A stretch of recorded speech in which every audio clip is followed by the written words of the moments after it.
welcome to this week's episode of Behold the Savior. We're going to be kicking off a series on the seventh day, the Bible Sabbath. What does it mean? We're going to take a look at today, the Sabbath Yesterday. We're going to look at 20 centuries of Sabbath keeping. And then next time, we're going to take a look at the Sabbath today. What does it mean? Is it relevant to us today, or is this something that was only relevant for a people long ago? Then after that, we're going to take a look at the Sabbath tomorrow. What does it mean in the future? Does it mean anything at all? And then we may have a bonus presentation on how to share these things with our friends and loved ones. Well, let's take a look at it today. God's holy day deals with, the Sabbath deals with creation. And to understand the relevance of it, we need to understand what it meant to the people when this command was originally given in dealing with the creation of the world. Let's talk about the Enuma Elish. This is a Babylonian epic of creation.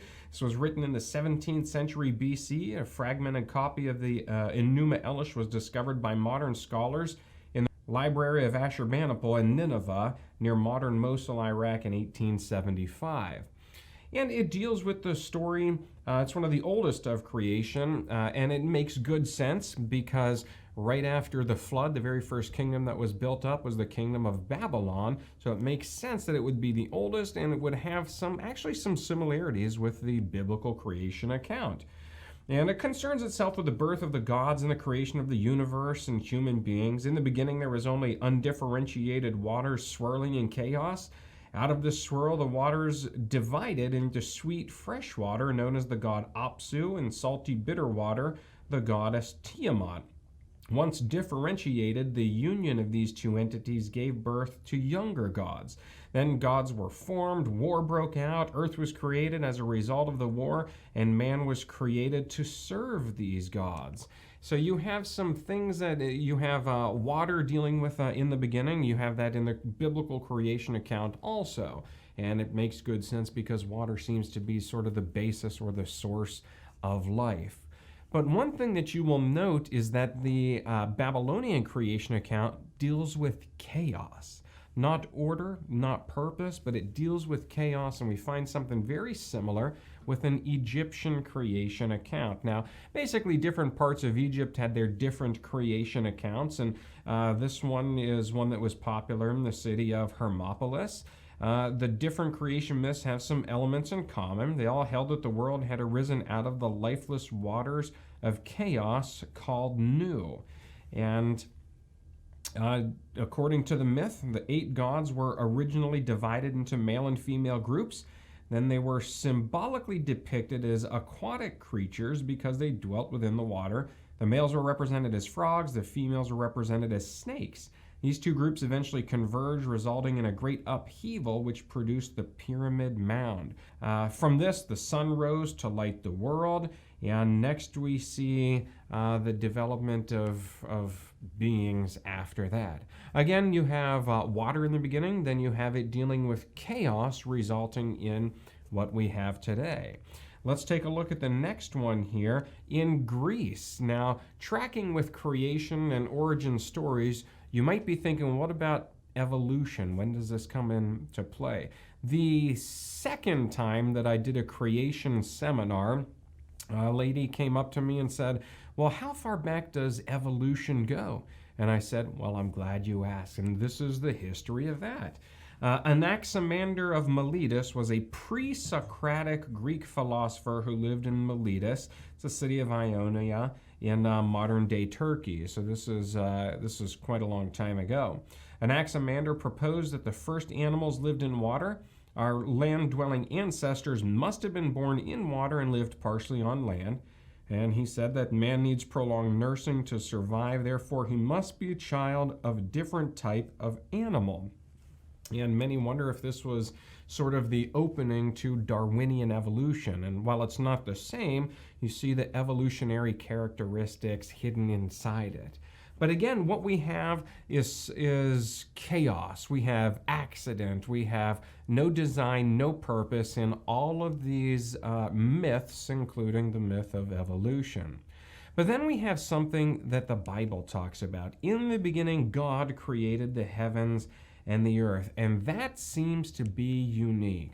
one God, one entity creating everything with a purpose. So you have the other accounts where you're here basically as an accident and there's no reason for your life.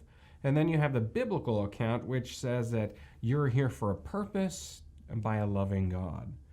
In Revelation chapter 4, verse 11, we see that this is the very reason that God is worthy of worship. It says, "You alone are worthy, O Lord, to receive glory and honor and power, for you created all things, and by your will they exist and were created." Revelation chapter 4 tells us that God is worthy of worship because he created us. Revelation 5 tells us that he's worthy of worship because Jesus died for us. Now let's take a look back at the beginning in Genesis chapter 1, verse 31. "Then God saw everything that he had made, and indeed it was very good." All the other accounts was an accident, chaos, immediately led to war even during the creation accounts. Here, God's creation account says indeed it was very good, not just good, but very good. So the evening and the morning were the sixth day. So God, he speaks things into existence for the first 6 days, and then he gets his hands dirty, creates man, forms him out of the dust of the ground, breathes into his nostrils the breath of life, and then God does something amazing on that seventh day. He takes a break, he takes a rest. And Genesis chapter 2, verse 2 says, "And on the seventh day God ended his work which he had done, and he rested on the seventh day from all his work which he had done." Why would God rest from the work? Does God get tired from speaking things into existence? Or did he rest to serve as an example of what we should do? Continues in verse 3, "Then God blessed the seventh day and sanctified it, because in it he rested from all his work which God had created and made." The seventh day was blessed, sanctified, and it was made holy. This is God's holy day. Now, what does it mean to be sanctified? To be sanctified means to be set apart for holy use. God raised up the Israelites, and they were to be a sanctified people. They were to be set apart for holy use, to take his message of the gospel to the world. And that's why God did the same thing with the Sabbath day, before there were any Jews, by the way. Blessed, sanctified it, and made it holy. Now, many people wonder, well, if Sabbath, is it Saturday? Is it Sunday? How do you know? This has led to one of the biggest questions of the Bible through all of history. And we can find it very, very easy. All we have to do is go to the Bible, and we can find through the life of Jesus. And we begin to track the Sabbath, not just through the Old Testament, not just through the New Testament, but we're going to track well beyond that. But we need a biblical basis for it, and we can track it easily. Now, what day do most Christians agree that Jesus died on the cross? Most Christians call it Good Friday. And the Bible calls it the preparation day. By the way, you will not find Sunday, Monday, Tuesday, Wednesday, Thursday, Friday, Saturday in the Bible. We get those names of the days after Greek gods that were brought in after the Bible was even written. The Jews called it the preparation day. That was Friday, the day before Sabbath, the day Jesus died on the cross. Then the very next day, Jesus rested in the grave even on the Sabbath. Saturday is what we would call it today. And what day do most Christians agree that Jesus rose from the dead? Most Christians agree that that took place on Sunday, and most Christians call it Easter Sunday. The Bible calls it the first day of the week. If you're looking for some other day other than Saturday, the seventh day, to be kept holy in the New Testament, then you're going to have to be forced to look outside the Bible, because the command to keep any other day simply is not there. Now, you stay tuned through the rest of these presentations, or we're going to answer all of the questions that you may have regarding this.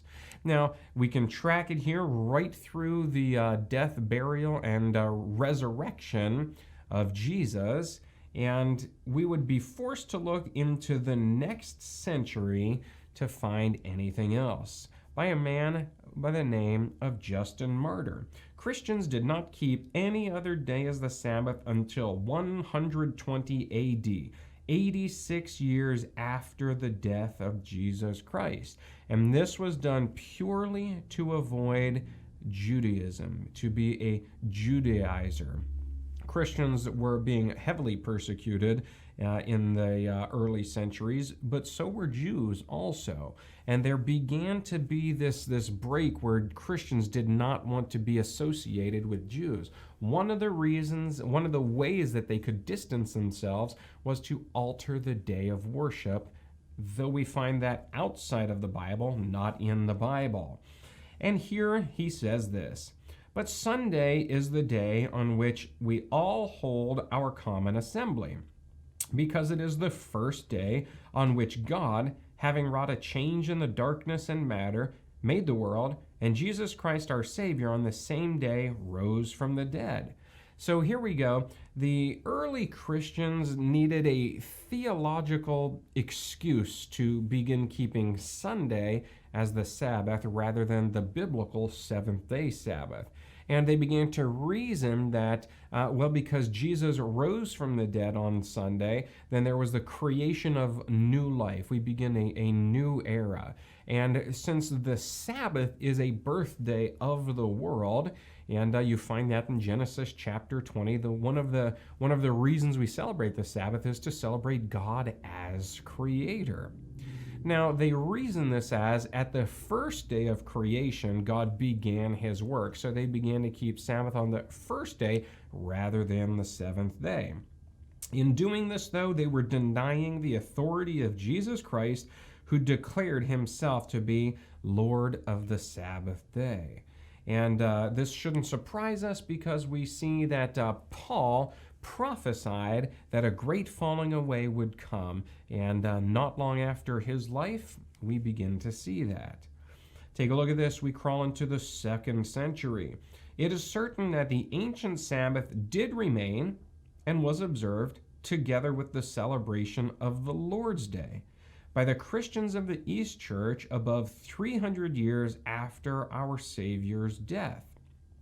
So they began to keep sort of both days. Now, when it says here, it's certain that the ancient Sabbath did remain and was observed together with the celebration of the Lord's Day. By the Lord's Day, they mean Sunday. They mean the first day of the week. We only find that word, that phrase rather, one place and one place only in the Bible, and it is found in Revelation chapter 1, verse 10. And the Apostle John wrote and says, "I was in the Spirit on the Lord's day, and I heard behind me a loud voice as of a trumpet." And that's it. You can't tell what day he's talking about. All you know is that on the Lord's day, he received a vision. So we actually have to do a little bit of Sherlock Holmes work here, and we find ourselves in Mark chapter 2, verse 28. In 27, Jesus says, "The Sabbath was made for man, not man for the Sabbath." And then he says, "Therefore the Son of Man is also Lord of the Sabbath." Now, let's be honest. Jesus created every day of the week, didn't he? He's the creator. John chapter 1 is very clear of that. So he's Lord of every day of the week. And that's why it makes it even more interesting that he highlights that he is Lord also of the Sabbath day. So it leads us to believe and understand that the Lord's Day is none other than the seventh-day Sabbath. Let's continue into the 4th century. Maybe you've heard the phrase, "When you are in Rome, do as Rome does." Well, this is how it came about.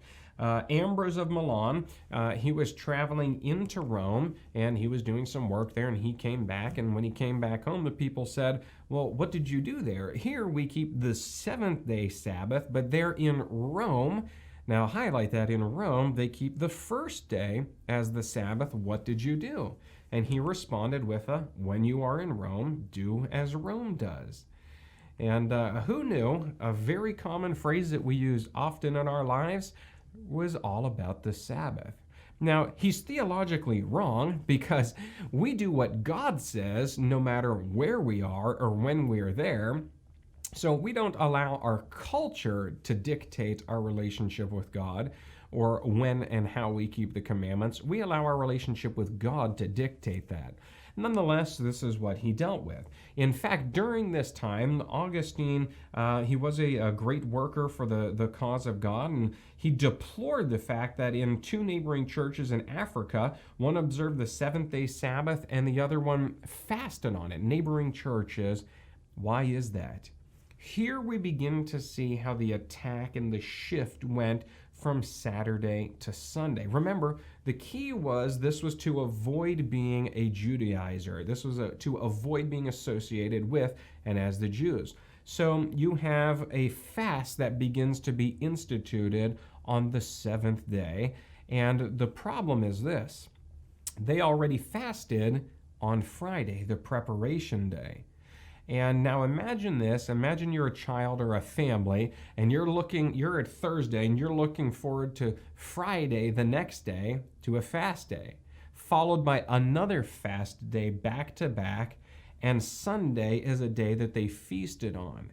And within one generation, they were able to turn the entire ship simply because of manipulating through diet and forcing fast days.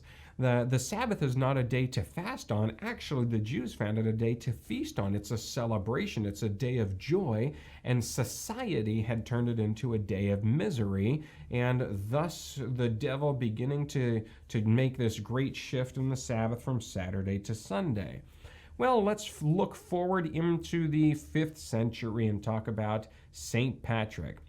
St. Patrick was a legendary Sabbath keeper, and his work in Ireland had to predate the Roman influence there. And we know this a few reasons. One of the reasons is during the time that St. Patrick was doing his work in Ireland, there's not one piece of literature written about his work from Rome.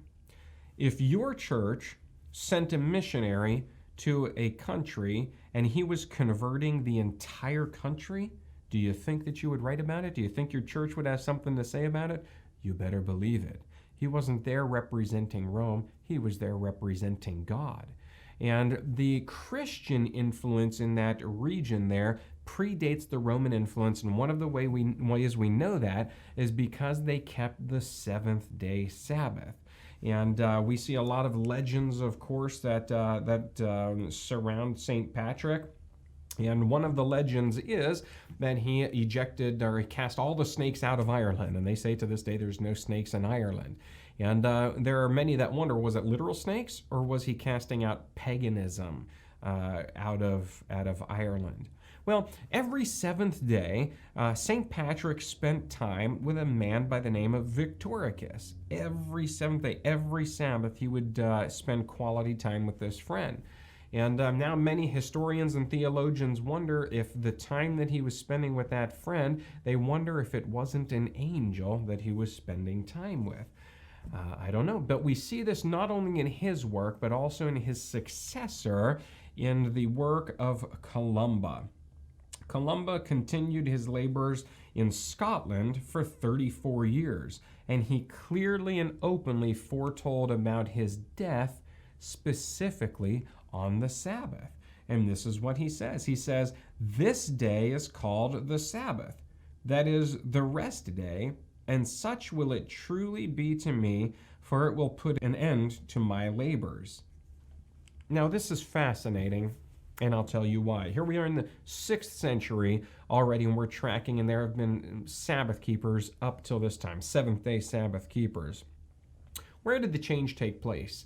It began to really take place in the 300s with Emperor Constantine. Now, we're going to delve into this more in depth in a future study, but there was a law that was passed where people had to begin keeping Sunday, the first day, as a holy day, as opposed to the seventh day, Saturday, as a holy day. And here we are going from the 4th century with Constantine to the 6th century in Columba, still keeping the seventh-day Sabbath even well into the 6th century.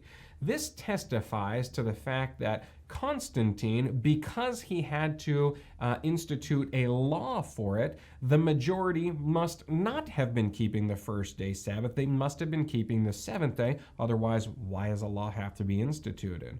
So all through much of time, the 7th day Sabbatarians were in the majority, not the minority. It took a long time. There's a long period of time for this shift from the 7th day to the first day, and we're going to continue to track it here, even into China. In China, there is a wealth of information in the Steel Forest, or the Forest of Tablets in the Bailin Museum in China. In AD 781, the famous China monument was inscribed in marble to tell of the growth of Christianity in China at this time. The inscription consisted of 763 words and was unearthed in 1625 near the city of Chang'an, and now stands in the Forest of Tablets. And the following is an extract from the stone that shows the Sabbath was observed. On the 7th day, here we are, 8th century, even in China, on the 7th day, we offer sacrifices. After having purified our hearts and received absolution for our sins, this religion, so perfect and so excellent, is difficult to name, but it enlightens darkness by its brilliant precepts. We've seen the Sabbath so far up through 8 centuries of history. God has maintained a remnant people that would continue to maintain and follow and honor all 10 commandments throughout history, even into various continents. So we don't find this circled in one people group and in one locale. We see it as a worldwide thing. Well, let's continue to look into a group of people called the Waldensians. The Waldensians were led by a man by the name of Peter Waldo, and they fled to the Waldensian Mountains. They're not named after him, just a coincidence. And he began to find some things that were counter-biblical that were in the church at the time, and they fled to maintain their faith as purely as possible, and they maintained the 7th day Sabbath. And when there was a persecution that was launched heavily against them. Actually, the Church of Rome at the time, they would throw people off cliffs, they would burn them alive. Things that you hear of ISIS doing now, the church already had done, and supposedly in the name of God. But now let's track this. There was a wonderful book that was printed in the 1800s, late 1800s, and then it was revised in the early 1900s, called The Great Controversy. And there was a certain amount of criticism against it, because at this time the book declared that the Waldensians maintained the 7th day Sabbath. But the critics say that there's no proof of that. There's no proof that from anywhere else in history that the Waldensians maintained the 7th day Sabbath until this was discovered. This is from the General History of the Baptist Denomination. Robinson gives an account of some of the Waldenses of the Alps who were called Inzabatati, so named from the Hebrew word Sabbath because they kept the Saturday for the Lord's day. In the very name of the group of people, they're known as Sabbatarians, keeping the 7th day Sabbath. And I had an opportunity to meet somebody who was a descendant of the Waldensians once, and unfortunately, from my understanding, they no longer follow the 7th day Sabbath, which is very, very sad that society has influenced that much to where they would maintain that integrity through persecution, but then through years it would eventually turn away. Anyway, let's continue here.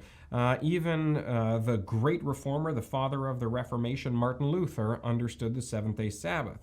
He says, God blesses the Sabbath and sanctified it to himself. God willed that this command concerning the Sabbath should remain. He willed that on the 7th day the word should be preached. Even Martin Luther, the father of the Reformation, 16th century, understood the 7th day Sabbath. Did you know that we can even track when the Sabbath came from Europe into the New World, into the United States of America? Let's track it here into the 17th century. Stephen Mumford was the first Sabbath keeper in America. He came from London in 1664. And we can continue to track it here. Seventh-day Baptists broke from the Baptist Church in order to keep the Sabbath in 1671.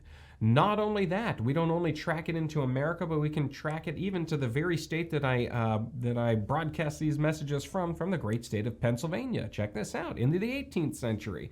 In the 1700s, before Zinzendorf and the Moravians at Bethlehem thus began the observance of the Sabbath and prospered.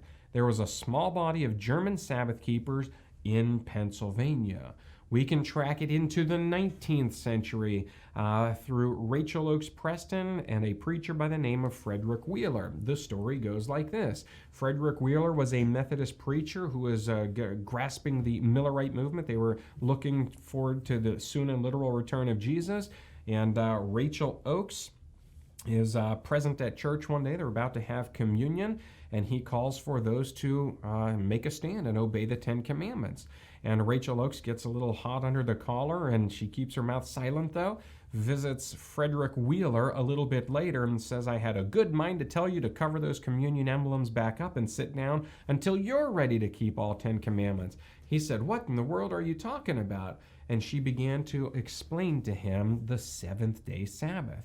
He looked into it, and there you begin the very first Seventh-day Adventist congregation. They began to keep the seventh-day Sabbath and Advent. They were looking forward to the soon and literal return of Jesus. And here we have a quote that says, in 1844, Seventh-day Adventists arose and had spread to nearly all the world by the close of the 19th century. Their name is derived from their teaching of the seventh-day Sabbath and the advent of Jesus. And this is a quote that I have to correct because there were no Seventh-day Adventists in 1844. Was not officially organized until about 20-something years later. Nonetheless, the work began at that point. We can even track the Sabbath into the 20th century through the Smithsonian Institute. Take a look at it here. The evaluation of Sunday, the traditionally accepted day of the resurrection of Christ, has varied greatly throughout the centuries of the Christian era. From time to time, it has been confused with the seventh day of the week, the Sabbath. English-speaking peoples have been the most consistent in perpetuating the erroneous assumption that the obligation of the fourth commandment has passed over to Sunday. In popular speech, Sunday is frequently, but erroneously, spoken of as the Sabbath.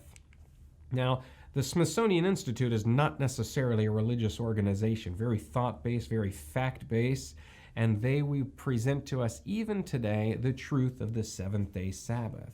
Nonetheless, it's something that much of society will have forgotten over time, and it makes good sense why the command says, remember the Sabbath day to keep it holy. And I want to encourage you to remember the Sabbath day and keep it holy, and keep your faith in God and follow and trust in Him. Stay tuned. Check back with us next time, and we're going to continue into part 2 as we track the Sabbath throughout history. Thank you, and God bless.